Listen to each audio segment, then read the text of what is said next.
When I was renovating this rectory last year, there was one thing that I absolutely wanted to have, and that was a big dining room table. So I could invite friends to come over to, for instance, play board games or have my Star Wars friends help me create my first Stormtrooper costume. And the thing is, I rarely have those occasions. I spend most of my time upstairs in my little editing room where I'm hunched over my monitor creating videos or recording podcasts. There is definitely something wrong with my work-life balance, and in this episode of The Walk, I want to talk about it. Let's go for a walk.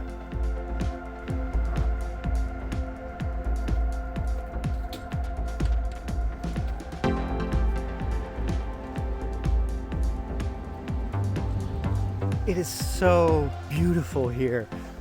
The moorlands, there is heather and it's in full bloom right now, so you get this purple haze all over the place. I love walking here. It's so incredibly gorgeous. And before I started this walk, I was talking about wanting to be home and at that big table playing board games with my friends. But you know what? Being outside is just as cool, especially when we're approaching fall and the weather is getting so nice and nature is still glorious despite the drought, because it's been very dry. I wanted to talk to you today about work-life balance, which is a thing that a lot of you, including me, are struggling with. How do you make sure that you don't drown in your work, that you have enough time to be with friends, to be with your children, with your family, and how often does that get perturbed because we focus on just working, and then we tend to relegate everything else to a second or tertiary plan, and we let me just get under this tree here. And we forget what truly matters. When I was in the United States with Rob Cabasco and his family, and we were going to the Star Wars celebration, I met a lot of my friends from the 501st. 501st is a division of, let's say, a fictional stormtrooper army, and these people are amazing. They make their own costumes. It's all, dark side or imperial side, I should say. But they're bad guys doing good because they spend a lot of time in their costumes to go to children's hospitals or raise money for charity and that sort of stuff. And there's also a division here in the Netherlands, and they've been asking me for years now, Father Roderick, when are you finally going to join us? Because we know as a Star Wars fan that you want to have your own imperial costume. In fact, let us help you make a costume and you can be the Death Star chaplain or something like that. Boy, they need a chaplain there. There's so much dark side energy. So why don't you join us? And every time I keep saying, oh, I'd love to. Yeah, let's do that. But I need some help because I don't know how to make a costume like that.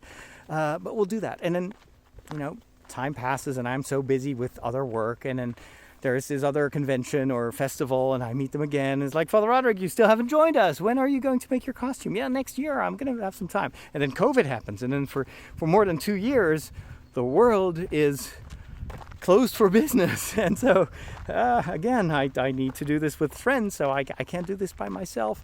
We'll have to wait until COVID is over. And then this is part of my work-life balance. I'm so focused on all the media stuff that I want to do that I barely ever make time for friendship initiatives like this. Of course, it's not about the costume. It's not about having, some white plastic and looking like a stormtrooper. That's cool. That's definitely one of my childhood dreams, to be a stormtrooper or to be an imperial officer.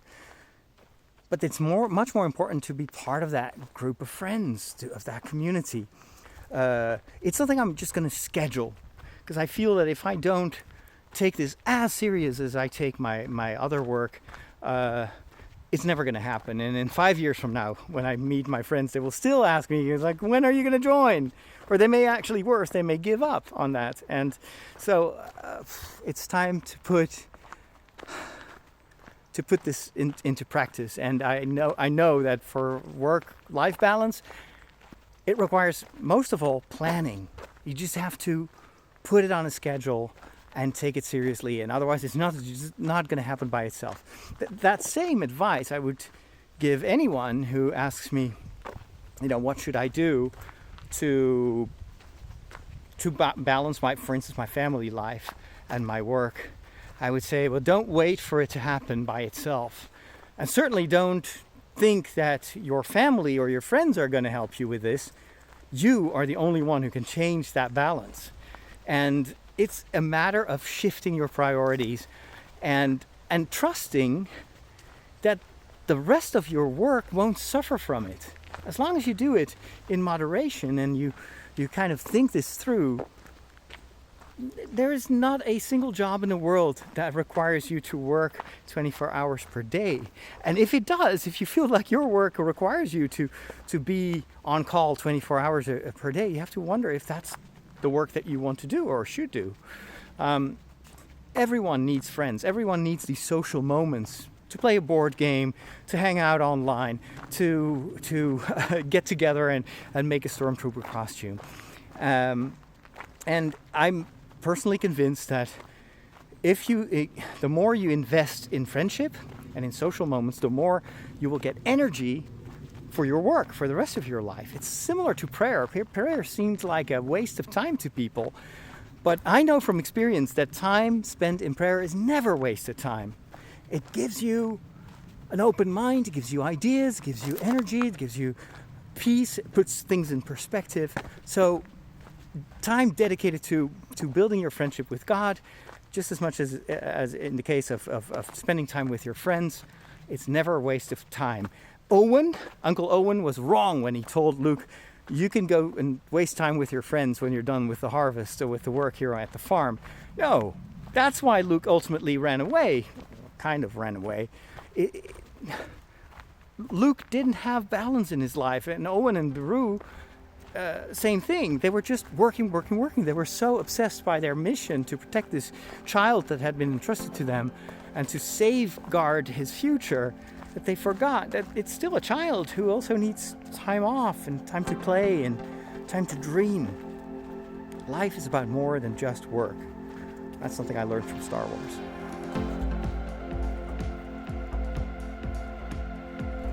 As always, there's also a spiritual dimension to this. If you ever wonder what to do, ask that quintessential question, what would Jesus do? What do you see him do? And how can that impact the choices that you make? Because you want to emulate him. If there's one guide that can show you how to live your life, it must be Jesus. So if I look at Jesus from the perspective of how does he handle his work-life balance, even though, is there really work in Jesus' life? Well, I guess there is. He is working hard. He's putting a lot of energy and effort into helping people, into preaching, into spending time with others. But at the same time, Jesus also takes ample time to, in a certain way, waste time with his Father in the desert, for instance. 40 days. Before he goes on his first mission, he spends 40 days and 40 nights in the desert. It's emphasized how long that was. And it's one of those moments that you realize that the efficacy of Jesus' mission does not depend on the amount of people that he heals or the amount of sermons that he gives in the synagogue, not even the amount of miles and kilometers that he walks. And Jesus didn't travel the world. He just traveled in his own country, in his own environment. And then later on, the apostles went on and they did travel the seas and brought that message further. But Jesus himself didn't feel like he needed to do everything by himself. And so you find that, I think that kind of that realism in his mission, that I can only do so many things. And the efficacy of what I do as well as the harvest, does not depend on the one who sows. It depends on God, who gives life force to everything you do. And so this is why you see Jesus at one point, after having been with people for an entire day, and the apostles are tired, he tells them, it's time for you to take some rest, to go to a place where you are alone. Let's go take the boat. Let's go to a remote place where we can rest. So Jesus himself values that balance. He knows that his apostles are just human and need to recharge. And even then, when people follow him along the shore and when they arrive with the boat, they've already reached a point where they thought they were going to be alone. Even then, Jesus lets his apostles rest, and he continues to heal people. And so he wants his followers, and I consider myself one of those followers a little bit later in time. He wants me also to take my time to rest and to recharge, because we all need that. And it's also trusting that when we are sleeping, when we are doing nothing, or when we're doing useless stuff, like Uncle Owen would say, it would still somehow benefit the overall plan, because when we are sleeping, God works, or Jesus continues to work when his apostles need to rest. So it's also a matter of trusting that it doesn't depend on you. You do what you can, and you do your best, and God does the rest, as they say. So that is an important reason for me to pursue this balance of life, and to also make a plan of meeting my friends, because I know that this is not just good for me from a psychological point of view, but this is something that Jesus wants us to do. He shows it with his apostles, and Jesus himself is doing so many different things. He goes out for walks along the shore. He takes sometimes hours and hours during the night to pray. He walks, he travels, he eats with people. He spends a lot of time with friends, but also oftentimes goes about alone. He preaches, and what was that? Was that? I think my hand just got stuck in a huge cobweb. Oh, I hope there are no spiders now crawling up my sleeves. Anyway, so Jesus preaches, but he also heals people. He goes, fishing with his apostles. He's going for boat rides. Well, not really boat rides, but he went in boats. He's walking in the middle of a storm on the water. There's a lot of different stuff that Jesus does. And if my life wants to emulate the life of Christ, and the only thing I do is sit behind my computer and work all day, and I never have time for friends, and I tell myself I don't have time for prayer, or time to cook and eat healthy and go to bed in time, or leisure time and read a book and study, then I'm not really emulating Jesus, because Jesus shows me a different example.